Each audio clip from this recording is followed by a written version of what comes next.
শীর্ষ যে 4টা দল তারাই সেমিফাইনাল খেলছে।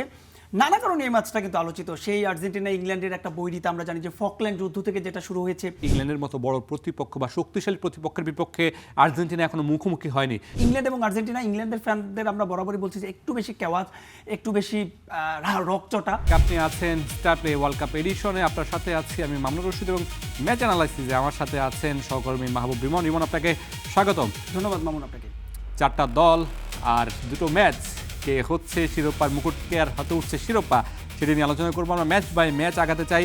প্রথমে একটু এই ম্যাচটা নিয়ে বলতে চাই, কারণ বাংলাদেশের মানুষের হাই ভোল্টেজ ম্যাচের কথা যদি বলেন, পৃথিবীর বোধহয় সবচেয়ে আকর্ষণীয় ম্যাচ। তবে হাই ভোল্টেজ ম্যাচ শক্তিমত্তার কথাই বললে হয়তো স্পেন ফ্রান্সেরটা আসবে, কিন্তু জনপ্রিয়তার দিক থেকে এই ম্যাচটাই মানে সবচেয়ে বেশি আলোচনায় আছে। এই ম্যাচের যদি আলোচনায় আসি, এই ম্যাচটা নিয়ে কি বলবেন, কেমন হতে যাচ্ছে এই ম্যাচটা? এবারের বিশ্বকাপ আসলে নানা কারণে ব্যতিক্রম মামুন। মাঠের ফুটবল, মাঠের বাইরের ফুটবল। আপনি দেখেন this the very first time FIFA র্যাঙ্কিংয়ের 1, 2, 3, 4 অর্থাৎ শীর্ষ যে 4টা দল তারাই সেমিফাইনাল খেলছে। নানা কারণে এই ম্যাচটা কিন্তু আলোচিত। সেই আর্জেন্টিনা ইংল্যান্ডের একটা বৈরিতা আমরা জানি যে ফকল্যান্ড যুদ্ধ থেকে যেটা শুরু হয়েছে। মজার ব্যাপার হচ্ছে বিশ্বকাপে কিংবা যে কোনো জায়গায়, ইভেন্ট প্রীতি ম্যাচও যে কোনো জায়গায় আর্জেন্টিনা এবং ইংল্যান্ড যখন মুখোমুখি হয়, কিংবা যদি সিঙ্গেল প্রতিপক্ষ থাকে, ধরেন আর্জেন্টিনার সঙ্গে ব্রাজিলের খেলা কিংবা আর্জেন্টিনার সঙ্গে ধরেন হন্ডুরাসের খেলা, কখনোই ইংল্যান্ডের রেফারিরা সেই ম্যাচে রেফারিং করতে পারেন না। একদম সেম জিনিসটা ইংল্যান্ডের ক্ষেত্রে, ইংল্যান্ডের সঙ্গে ধরেন বাংলাদেশের খেলা সম্ভব আপাতত নয়। সেই ম্যাচও কিন্তু আর্জেন্টিনার কোনো রেফারিং করতে পারেন না। মানে ফকল্যান্ড যুদ্ধ এবং এর পরবর্তী আর্জেন্টিনা এবং যে ইংল্যান্ডের মধ্যে দ্বৈরথ, ম্যারাডোনার সেই হ্যান্ড অফ গড, এরপরে 1998 বিশ্বকাপ তো রীতিমতো কেওয়াজ হয়েছিল ইংল্যান্ড এবং আর্জেন্টিনার। সব কিছু মিলে এবারের বিশ্বকাপে আমি বলছি যে ফাইনালের আগে যদি আপনি ফাইনালে স্বাদ নিতে চান, যদিও এখনও 3টা ম্যাচ বাকি রয়েছে, 4টা ম্যাচ বাকি রয়েছে, তৃতীয় স্থান নির্ধারণী ম্যাচ বাদ দিলে, সবচাইতে এক্সাইটিং ম্যাচ, সবচাইতে রোমান্টিসিজমের ম্যাচ, সবচাইতে বৈরিতার ম্যাচ বোধহয় ইংল্যান্ড এবং আর্জেন্টিনা। এবং এটা নিয়ে দেখছিলাম যে আমরা বিভিন্ন প্রতিবেদনে নিরাপত্তা রক্ষীরা বেশ ভালোভাবে প্রস্তুতি নিচ্ছে এই ম্যাচকে ঘুরে, বিশেষ করে স্টেডিয়ামে গ্যালারিতে। খুবই স্বাভাবিক, কারণ ইংলিশ ফ্যানরা আপনি জানেন যে বরাবরই তারা একটু উগ্র হয়ে থাকে। অন্যদিকে বিশ্বকাপের আমরা দেখেছি আর্জেন্টিনা যে ম্যাচগুলো খেলেছে, গ্রুপ পর্বের 3টা ম্যাচ, তারপর রাউন্ড অফ 32, 60 কিংবা কোয়ার্টার ফাইনাল, সব জায়গায় আর্জেন্টিনার ফ্যানরা কিন্তু মাঠে তাদের আধিক্য ছিল। তবে ইংল্যান্ড এবং আর্জেন্টিনা, ইংল্যান্ডের ফ্যানদের আমরা বরাবরই বলছি যে একটু বেশি কেওয়াজ, একটু বেশি রকচটা। খুব স্বাভাবিকভাবে মার্কিন মুলুকের যে প্রশাসন রয়েছে তাদের বেশ আটালান্টায় বেশ কঠিন একটা পরীক্ষা দিতে হবে। আমাদের সহকর্মী গোলাম মোর্শেদ একটা রিপোর্ট করছিলেন, দেখছিলাম যে নাচে না সেই ইংলিশ বা এরকম একটা রিপোর্ট করছিলেন, বেশ মজার রিপোর্ট ছিল। আচ্ছা, এই ম্যাচে একটু ফিরতে চাই, আমরা ইতিহাস নিয়ে কথা বলছিলাম। এই দুই দলের ম্যাচটা আসলে কেমন হতে যাচ্ছে, লাইন আপটা কেমন হবে, এই ম্যাচে যদি আমরা কাকে এগিয়ে রাখবো, কাকে পিছিয়ে রাখবো, যদি এই ম্যাচ নিয়ে একটু বিশ্লেষণ করেন। দেখেন, গতকাল যখন সুইজারল্যান্ডের বিপক্ষে, অবশ্য বাংলাদেশও গতকাল, কিন্তু ওইখানে পরশু যে ম্যাচটা হয়েছিল সুইজারল্যান্ড এবং আর্জেন্টিনা, সেই ম্যাচের পরে আজ কিন্তু প্রথমবারের মতো আর্জেন্টিনা অনুশীলন করেছে এবং সেখানে তাদের যে স্টার্টিং লাইন আপের 11 ফুটবলার, এমিলিয়ানো মার্তিনেজ অর্থাৎ দিবু, তাকে ছাড়া বাকি সবাই কিন্তু সেখানে কেউ ছিলেন না, শুধুমাত্র এমিলিয়ানো মার্তিনেজ ছিলেন। আমার মনে হয় যে স্টার্টিং লাইন আপে হয়তো পরিবর্তন আসতে পারে। তবে অ্যাটাকিংয়ে হুলিয়ান আলভারেজ, যেখানে আগের ম্যাচে 2-1 গোলের যে প্রথম গোলটা, অর্থাৎ 3-1 গোলে হয়েছিল, যদিও 1-1 গোলের সমতার পরে যে গোলটা সেটা দিয়েছিল আলভারেজ, এই ম্যাচে হয়তো স্টার্টিং লাইনআপে খুব একটা পরিবর্তন হবে না, যদিও অ্যানালিসিস শুরুর আগে আপনি বলছিলেন যে স্টার্টিং লাইনআপে চেঞ্জ আসবে। তবে আমার মনে হয় যে আগের ম্যাচও কিন্তু আর্জেন্টিনা অপরিবর্তিত একাদশ, অর্থাৎ তারা রাউন্ড অফ 16-এ যে ইজিপ্টের বিপক্ষে যে একাদশ নিয়ে খেলেছিলেন, সেই একাদশী সুইজারল্যান্ডের বিপক্ষে খেলেছে। তবে যেহেতু টানা ম্যাচ তারা খেলছে, অনুশীলন খুব একটা সময় নেই, সেক্ষেত্রে হয়তো বা একাদশের ডিফেন্ডারে হয়তো বা তাগলিয়াফিকোকে বিশ্রাম দিতে পারে, দু একটা পরিবর্তন আসতেই পারে মামুন। আমি একটু যদি এখানে অ্যাড করি, আপনি যদি বলছিলেন যে আক্রমণ ভাগে আলভারেজ, লিওনেল মেসি দুজন যদি থাকবেন, তাদের পরিবর্তন আসবে না। আলভারেজ কেন থাকবেন সেটা তিনি গত ম্যাচে দেখিয়েছেন। ম্যাকলিস্টার তিনিও গোল পেয়েছেন, তিনিও থাকবেন। বার্কো সম্ভবত এখানে থাকবেন না, এখানে অন্য কেউ আসবেন। এটা আমাদের ঠিক করা না, এটা আমরা আগে থেকে একটা ছিল। তবে এইখানে যদি আমরা একটু দেখাই, এখানে সম্ভবত আপনি যদি আর্জেন্টিনায় ক্লিক করেন তাহলে একাদশটাকে পরিবর্তন করা যাবে। আমরা যদি এখানে পারেদেস এইখানে সম্ভবত বার্কোর জায়গায় থাকবেন। তবে ডি পলের জায়গাটি নিয়ে খুব বেশি আলোচনা হচ্ছে। সবশেষ ম্যাচ এবং তার আগের ম্যাচে নামের প্রতি সুবিচার করতে পারেননি, সেইখানে হয়তো বা আমরা অন্য কাউকে দেখতে পারি। আলমাদা বা মিডফিল্ডে আরও যদি কাউকে পাওয়া যায়, সেটা হয়তো আমরা দেখতে পারি। সেই জায়গায় হয়তো একটা পরিবর্তন আসতে পারে। ডিফেন্স লাইনে লিসান্দ্রো মার্টিনেজ এবং রোমেরো, এই দুইজন থাকছেন, এই দুজন বেশ ভালো ফর্মে আছেন। রোমেরোকে আমরা দেখেছি সবশেষ ম্যাচে অতিরিক্ত সময় তাকে উঠিয়ে নেওয়া হয়েছে কিছুটা বিশ্রামের জন্য, তাতে পরের ম্যাচে ইভেন আপনি ডাঙ্গেল মলিনার কথাও বলতে পারেন মামুন এবারে। তবে আপনি বলছিলেন ডিফেন্সের কথা, আর্জেন্টিনার বরাবরই ডিফেন্স নিয়ে কিন্তু আমরা জানি যে একটা সমস্যা রয়েছে। এবারের বিশ্বকাপের অন্তত আপনি শেষ 4টা ম্যাচের যদি লক্ষ্য করেন 4টা ম্যাচে তারা 6টা গোল হজম করেছে। কাবো ভার্দের বিপক্ষে তারা 2টো গোল হজম করেছে, তার আগে জর্ডানের বিপক্ষে 1টা গোল হজম করেছে, এরপরে ইজিপ্টের বিপক্ষে তারা 2টো গোল হজম করেছে এবং সবশেষ ম্যাচে সুইজারল্যান্ডের বিপক্ষে তারা 1টা গোল হজম করেছে। অর্থাৎ সবশেষ 4 ম্যাচে 6টা গোল তারা হজম করেছে। ইংল্যান্ড যে ফুটবলটা এবার খেলছে আপনি নিশ্চিত থাকুন, ইংল্যান্ড কিন্তু তারাও কিন্তু এবার বিশ্বকাপে আমরা দেখি ক্রোয়েশিয়ার বিপক্ষে ম্যাচ কিংবা যে ম্যাচগুলোই দেখি স্পেশালি নকআউটের বিপক্ষে ম্যাচ, ডিআর কঙ্গোর বিপক্ষে ম্যাচ কিংবা সবশেষ যে ম্যাচটা নরওয়ের বিপক্ষে, তারা কিন্তু পিছিয়ে পড়ে কামব্যাক করেছে। আর্জেন্টিনার ম্যাচে তারা যদি লিড নিতে পারে মামুন, আর্জেন্টিনার জন্য সে গোলটা পরিশোধ করা বেশ কঠিন হবে, কারণ এবারের বিশ্বকাপে কিন্তু আর্জেন্টিনা এখন পর্যন্ত পিছিয়ে পড়েনি কোনো ম্যাচে। কারণ পিছিয়ে পড়ে কামব্যাক করার রেকর্ড ইংল্যান্ডের রয়েছে, যেহেতু আর্জেন্টিনা গোল কনসেপ্ট করেনি তাদের জন্য কিন্তু বেশ কঠিন পরীক্ষা। আর্জেন্টিনা শুরুতে এগিয়েছিল, পরের দিকে গোল খেয়ে আবার সেখান থেকে কামব্যাক করেছে। কামব্যাকের গল্প আর্জেন্টিনা হয়তো অনেকবারই লিখেছে, সেই সময় গিয়ে নিজেদের জয়সূচক গোলটা করেছে। সেই জায়গায় আরেকটা বিষয় হতে পারে, ইংল্যান্ডের মতো বড় প্রতিপক্ষ বা শক্তিশালী প্রতিপক্ষের বিপক্ষে আর্জেন্টিনা এখনো মুখোমুখি হয়নি। এখন পর্যন্ত যে দলগুলোর সাথে আর্জেন্টিনা খেলেছে, লিওনেল মেসি মুখোমুখি হন, লিওনেল মেসি হয়নি না, এই বিশ্বকাপের কথা বলছি। এই বিশ্বকাপে 1998 সালে সবশেষ বোধহয় আর্জেন্টিনা, আমি যেটা বলছিলাম যে এই বিশ্বকাপে আর্জেন্টিনা যতগুলো দলের সাথে খেলছে সবগুলো দলই ছিল লো ব্লক ফুটবল খেলার দল, আক্রমণ বা হাই প্রেস দল। সেই দলটার বিপক্ষে মনে হয় আর্জেন্টিনা এবারে বিশ্বকাপে প্রথমবার নামতে যাচ্ছে এবং সেটা ইংল্যান্ড।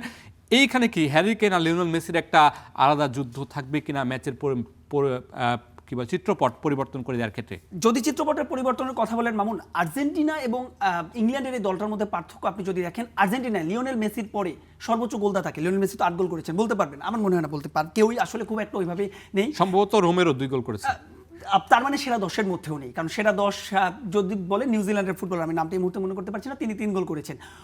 আপনি যদি দেখেন হ্যারি কেইন 6 গোল করেছেন, জুড বেলিংহ্যাম 6 গোল করেছেন, যদিও র্যাশফোর্ডকে স্টার্টিং লাইনআপে নিবে না।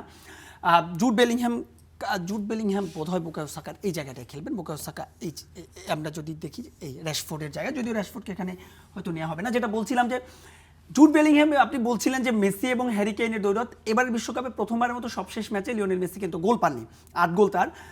অন্যদিকে জুড বেলিংহ্যাম 6 গোল, হ্যারি কেইন 6 গোল। সবশেষ ম্যাচটা যদি আপনি দেখেন বেলিংহ্যামময় ছিল। রিয়াল মাদ্রিদের ফুটবলাররা যেভাবে আসলে এবারে খেলছেন, কিলিয়ান এমবাপ্পেও টপ স্কোরার দৌড়ে আছেন আর সমান 8 গোল করে। যদি জুড বেলিংহ্যাম এবং হ্যারি কেইনের কথা বলেন, আপনি হুলিয়ান আলভারেজ আগের ম্যাচে গোল পেয়েছেন, আগের ম্যাচে, কিন্তু আর্জেন্টিনার সঙ্গে এই প্রতিপক্ষটা আপনি যেটা বলছিলেন যে বড় দলের বিপক্ষে তারা মুখোমুখি হয়নি। সবচেয়ে বড় দল সুইজারল্যান্ড, যারা র্যাঙ্কিংয়ের 14, র্যাঙ্কিংয়ের সেরা 10-এর কারো বিপক্ষেই তাদের খেলতে হয়নি। অন্যদিকে দেখেন ইংল্যান্ড কাদের বিপক্ষে খেলেছে, ইংল্যান্ড নরওয়ের বিপক্ষে খেলেছে, ইংল্যান্ড সাবেক ফাইনালিস্ট ক্রোয়েশিয়ার বিপক্ষে খেলেছে, ডিআর কঙ্গোর বিপক্ষে খেলছে। সবকিছু মিলিয়ে অন্তত ইংল্যান্ড এই ম্যাচে যেহেতু তারা চাপটা নিয়েছে, তারা চাপটা নিতে জানে, বোধহয় মূল পরীক্ষাটা মামুন আর্জেন্টিনারই হবে। এবং মজার একটা বিষয় হচ্ছে গিয়ে 30 বছর হয়েছে, 30 বছর, 1986 সালের পরে আর্জেন্টিনা কিন্তু কখনো ইংল্যান্ডের বিপক্ষে জিততে পারেনি। সো 1998 সালে তারা জিতেছিল, যদিও সেটা টাই ব্রেকারে ছিল, পেনাল্টি শুটআউটে।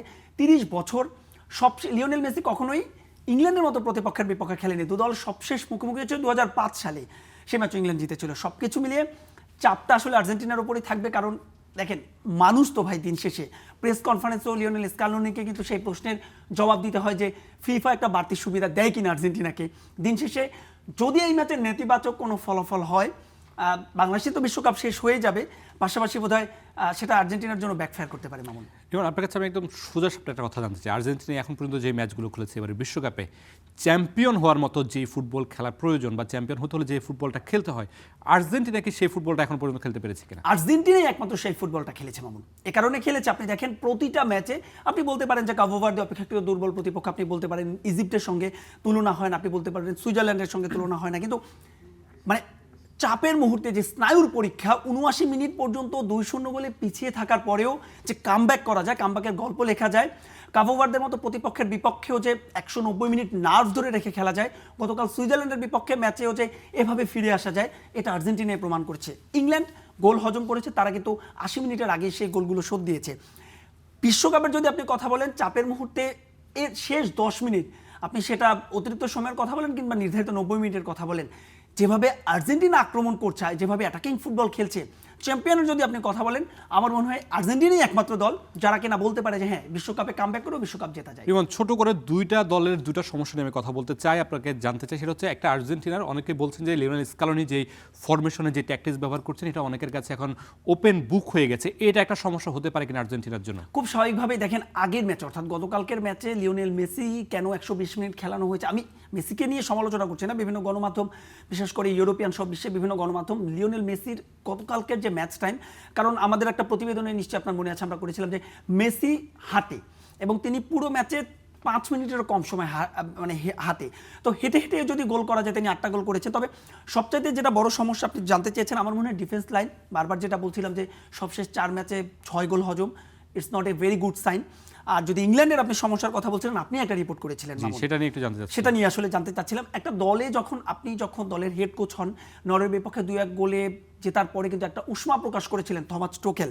তিনি সব বরাবরই আসলে ঠোঁট কাটা মানুষ, আপনিও বলছিলেন, এবং আমরা দেখেছি তিনি যখন বায়ার্ন মিউনিখের হয়ে কোচিং করিয়েছেন, তিনি যখন বরুসিয়া ডর্টমুন্ডের হয়ে কোচিং করেছেন, কিংবা চেলসিতে কোচিং করিয়েছেন, বরাবরই ফুটবলের সঙ্গে না তার একটা বৈরিতা ছিল। এই ম্যাচে এই দলের অন্যতম সেরা, হ্যারি কিন্তু গোল করছেই, তবে জুড বেলিংহ্যাম এখন পর্যন্ত, সেই বেলিংহ্যাম যখন কোচের সঙ্গে তার একটা হ্যাপেনিং সংকট তৈরি হয়, সেটা ইতিবাচক একটা বার্তা দেয় না দলের জন্য। এটা বুমেরাং হয় কিনা সেটাই দেখার বিষয়। এবং সেই সাথে এই দুজনের কিন্তু বছরখানেক আগেও একটা সমস্যা ছিল, বেলিংহ্যামকে দল থেকে বিশৃঙ্খলাজনিত কারণে বাদ দিয়েছিলেন। তিনি বলেছিলেন যে দলের বিশৃঙ্খলা বা শৃঙ্খলাটাই তার কাছে সবচেয়ে মুখ্য, এবং পরে বেলিংহ্যাম নিজের শৃঙ্খলা বা নিজের পারফরমেন্স দিয়ে প্রমাণ করে আবার দলের সুযোগ পেয়েছেন। সেই ইতিহাসটাও আসলে অনেকে টানছেন যে সেই জিনিসটাকে এখনো পর্যন্ত বেলিংহ্যামের মধ্যে রয়ে গেছে কিনা, সেটা আবারও কোনো কারণে সামনে চলে আসছে কিনা। এটা যদি না হয় এবং এটা যদি সলভ না করতে পারে, নিশ্চয়ই ইংল্যান্ড একটা বিপদে পড়তে পারে। আমরা আরও একটা ম্যাচ আছে, আপনার কাছে মামুন আমি একবার একটা প্রশ্ন, আপনার প্রেডিকশনটা আসলে কি, নিশ্চয়ই আমরা আরো একটা ম্যাচে যাব, আপনার প্রেডিকশনটা কি আসলে এই ম্যাচে? এই ম্যাচে ইংল্যান্ড আর্জেন্টিনা ম্যাচে আমি খুব বেশি হাই স্কোর ম্যাচ দেখবো না। আমি যদিও বলছি আর্জেন্টিনার অনেক বেশি দুর্বলতা আছে, কিন্তু আপনি কামব্যাকের গল্প শোনাচ্ছিলেন, সেখান থেকে একটু আশাবাদী হতে চাই আমি। আর্জেন্টিনা 2 ইংল্যান্ড 1, সেটাই হচ্ছে আমার প্রেডিকশন। আমার যদি প্রেডিকশন জানতে চান, আর্জেন্টিনা 1 ইংল্যান্ড 3। ইংল্যান্ড 3। যাই হোক, আমরা দেখি কি হয় ম্যাচে। আমরা যদি এই ম্যাচটাতে একটু যাই, এই ম্যাচটাতে অন্যতম আরেকটা হাই ভোল্টেজ ম্যাচ, র্যাঙ্কিং এর 1-এর সঙ্গে 3-এর লড়াই। দেখেন ফ্রান্স আসলে এমন একটা দল, আপনি ফ্রান্স দলকে নিয়ে, আমি নামটা ভুলে গেছি, তিনি একটা দারুণ একটা মন্তব্য করেছেন যে ফ্রান্সের যেই স্কোয়াড, ফ্রান্সের যেই শক্তিমত্তা, সেই দলটাকে যদি আপনি এবার বিশ্বকাপের ফাইনাল খেলতে নামিয়ে দেন, আপনি নিশ্চিত থাকেন এই দুটো দল, অর্থাৎ ফ্রান্সকে যদি আপনি 2 ভাগ করে নামিয়ে দেন, তাহলে এই দুটো দল, ফ্রান্সের দুটো দলই আসলে ফাইনাল খেলবে। আমরা নিশ্চয়ই দেখতে পাচ্ছি ফ্রান্স এখন পর্যন্ত যে ফুটবল খেলেছে, প্রতিপক্ষকে তারা কোনো ম্যাচেই পাত্তা দেয়নি, কোনো ম্যাচেই না। এক সেনেগালের ম্যাচে একটা সময় মনে হচ্ছিল যে খুবই ইকুয়াল লড়াই হচ্ছিল, কিন্তু সেই ম্যাচটা বাদ দিলে এবারের বিশ্বকাপের হট ফেভারিট হয়ে এসেছে ফ্রান্স। কিলিয়ান এমবাপ্পে 20 গোল করেছেন, all time top Lionel Messi 21 গোল করে আছেন। আজকে এই ম্যাচে মনে হয় কি, আমার যেটা মনে হচ্ছে স্পেন ফ্রান্সের খেলাটা, ফ্রান্স তো যেহেতু পাসিং ফুটবল খেলে, অনেক স্পিডে ফুটবল খেলে, স্পেন খেলাটাকে স্লো করে দেবে। এবং স্পেন যেহেতু তিকি-তাক্কা ফুটবল খেলে, যখনই আপনার পায়ে বল আসবে না তখন ফ্রান্স হতাশ হয়ে যাবে, এবং সেই সুযোগটা আসলে স্পেন নিতে চাইবে। আরেকটি বিষয় আপনাকে যদি বলি, আমরা বলছিলাম যে কামব্যাকের গল্প আর্জেন্টিনা লিখেছে, এবারে বিশ্বকাপে কামব্যাকের গল্প কিন্তু আরও একটা দল লিখেছে, সেটা হচ্ছে স্পেন। সবশেষ দুটো ম্যাচ যদি আপনি দেখেন, পর্তুগালের বিপক্ষে যখন তারা 1-0 গোলে যে ম্যাচটা জিতেছে, সেই ম্যাচটা 89 মিনিটে তারা গোল দিয়েছে, এবং সবশেষ ম্যাচ বেলজিয়ামের বিপক্ষে যখন 1-1 গোলে ড্র ছিল, একদম 87 একদম শেষ করার আগে তারা গোলটা দিয়েছে। আমার মনে হয় যে কামব্যাকের গল্প, মূল লড়াইটা হবে স্পেনের তিকি-তাকা বনাম ফ্রান্সের পাওয়ার ফুটবল। তবে আমার কাছে যদি জিজ্ঞাসা করেন, এবারের বিশ্বকাপে ভাই ওলিসে যেভাবে খেলছে, আমি এখানে ওলিসেকে দেখতে পাচ্ছি না। আমরা একটু দুঃখিত, এখানে যে ফরমেশনটা দেয়া আছে এটা আসলে সঠিক নয়। তুরামকেও তারা রেখেছেন, তুরাম হয়তো স্টার্টিং লাইনআপে থাকবেন না, উসমান দেমবেলেকে হয়তো বা আমরা এখানে ফরমেশন চেঞ্জ করতে পারবো আমরা চাইলে। সেক্ষেত্রে আমরা যদি ফ্রান্সের কাকে রাখতে চান, এখানে আমরা আমাদের সেক্ষেত্রে মামুন, আমাদের সেক্ষেত্রে এখানে ফ্রান্সের আমাদের ম্যানেজার মোডে হয়তো যেতে হবে, এখান থেকে আমরা চেঞ্জ করতে পারবো আমরা চাইলে। আমরা দেখেন মামুন, ফ্রান্স গেল দুটো বিশ্বকাপের ফাইনালে, অলিসে আছেন এখানে, অলিসেকে আপনি নিয়ে আসেন কন্তের জায়গায়, এখানে কন্তের জায়গায় নিয়ে আসছি। জি, যেটা বলছিলাম যে ফ্রান্স তারা জানে কিভাবে চাপ নিতে হয়, এবং এবারে বিশ্বকাপে হট ফেভারিট হয়ে তারা আসলে বিশ্বকাপটা খেলতে এসেছে। 2018 সালে তারা চ্যাম্পিয়ন হয়েছে, 2022 সালে কিন্তু তারা অলিসের কথা বলছিলেন যে অলিসে 6টা ম্যাচ খেলেছে, 6টা ম্যাচে 5টা অ্যাসিস্ট আছে, রেটিংটা দেখেন 7.53। আমার মনে হয় এখানে রেটিংটা নিয়ে একটু কনফিউশনে আছে, একটু আগে দেখছিলাম 8.3 তার রেটিং।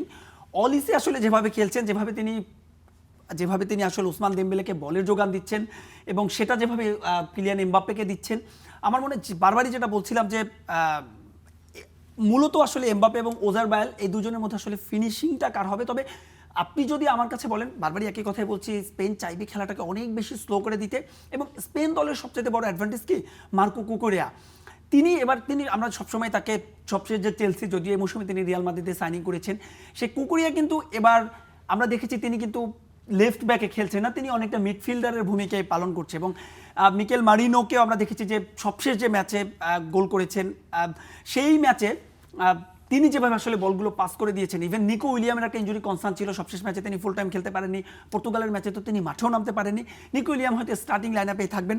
সবকিছু মিলে বারবারই আসলে ওই তিকি টাকা ফুটবলের সঙ্গে পাওয়ার ফুটবলের মূল লড়াইটা হবে। বিমন, আমাদের সময় খুব একেবারে শেষ হয়ে এসেছে, আমরা যদি এই ম্যাচের প্রেডিকশন জানতে চাই আপনার কাছে।